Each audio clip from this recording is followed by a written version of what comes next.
This is the next part. Now this is the last measure of the third line all the way to the last measure of the fifth line, because this part kind of goes together. And then you see it again throughout the song. It's the solo section, it's the shout chorus, it's everything. So I'm going to start at the A flat major 7, the same thing. You've got your, that you've done before, you've got the index finger on the 4th fret, first 2 strings, and then the 5th fret on the 3rd string and the 4th string. And it's got this rhythm 1, 1, 3. I'm counting it a because it goes by fast, but it's 1, 3, and 4, and then the second measure 1, 3, and 4. So on that one chord, you've got to play that rhythm. Now let me talk to you a little bit. I'm using a pick. I like using a pick for strumming. If you don't have a pick and you're using your fingers, it's going to be hard to strum up and down with the thumb. So what you're going to do is use the back of the nail of your fingers, your fingernails, and then use the thumbnail on the upstroke. So downstroke is going to be the backs of the nails, and you can kind of keep all the fingers together, and then the thumb will be on the upstroke. See how that works?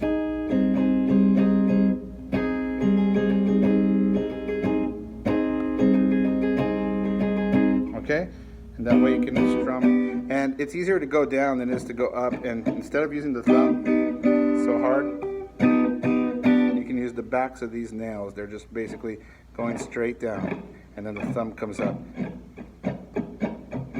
Notice my thumb is kind of sticking forward a little bit, but it's only the nail. Be careful, because sometimes it catches the part of your skin. It hurts a little bit, so you want to practice going up and down. Think of it as you're just trying to use that very edge of your thumbnail. The fingers are a little easier to go down. All right, so the next chord is that G7, G plus 7, then G7. So you're going to have your index finger barred on the 3rd fret, kind of like that G minor at the beginning. But now, on the, not the 1st, but the 2nd string, you're going to put your middle finger on the 4th fret. And then on the 3rd string, you're going to put your, ring finger on the 4th fret, and then middle finger above it on the 4th fret of the 3rd string. And you're going to do all 4 strings.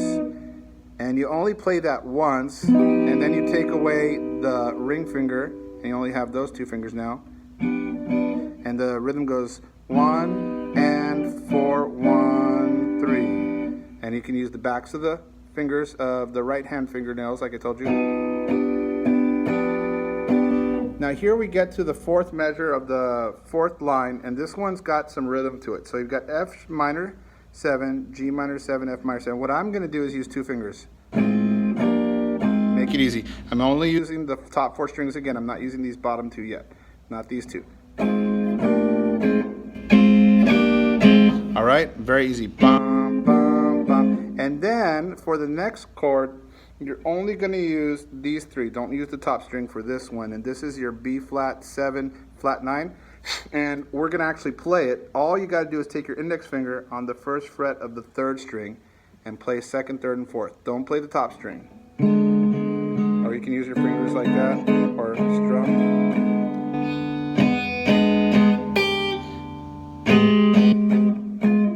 Yeah, try not to use that. It would sound, that would be the chord right there. Whoops, sorry about that. If you're going to strum it, and you're going to really strum and hit that bottom string, use a pinky or a finger to just lightly touch this one so it doesn't make a sound. Alright? So we got that F minor. And then the next chord is very easy, that E flat major 7. Just slide your finger up to the 3rd fret and bar it. Top 3 strings, not the 4th string this time.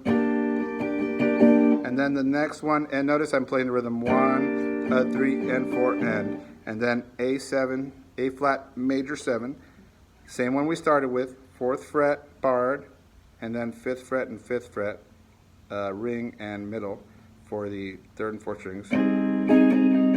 Now for that D plus 7, this one's going to be pretty easy. You're going to take your index finger, 4th fret of the 4th string, your middle finger, 5th fret of the 3rd string, and then I like to use my pinky because it's a little easier to get it in there, and it's going to bar the 6th fret on the 2nd and the 1st string, and you just strum that. And it has the little slashes. You can use the same rhythm, or you can go, if you want to just strum it like that. And then we have G7 again. We've already done that, G7, so barring on the 3rd all the way to the 4th string, and then ring finger on the 4th fret of the 2nd string, middle finger on the 4th fret of the 3rd string, and then you take away the ring finger. And I would do those half notes. And then you got rest, 2, 3, you come up here for that chord that's written out, you got a high C, that's going to be all the way up here, the 8th fret, bar it, and then the same idea, you take your pinky on the 10th fret of the 3rd string, and then your ring finger, 10th fret of the 4th string. And then bar that other one over there. I'm going to try to get my middle finger out of the way, it's hard. I wouldn't stick it under here, I'm just so you can see. 1, 2, 3, and 1, 2, 3, 4, 1, 2. Okay, let me do a quick little playthrough. This is starting on the last measure of the 3rd line. I might mess it up, and if I do, I'm not going to worry about it too much, but just so you can get the idea, I'm going to use my pick though, because I like using a pick. Here we go.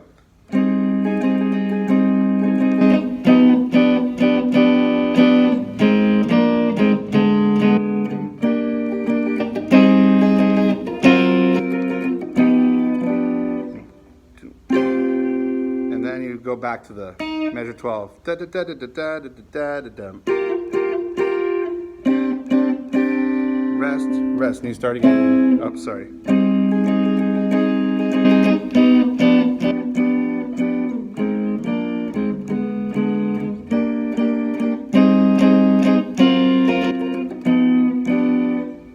And that leads you up to that part at measure 30 where you do nothing until the last 4 measures. And I'll talk about that in the next video.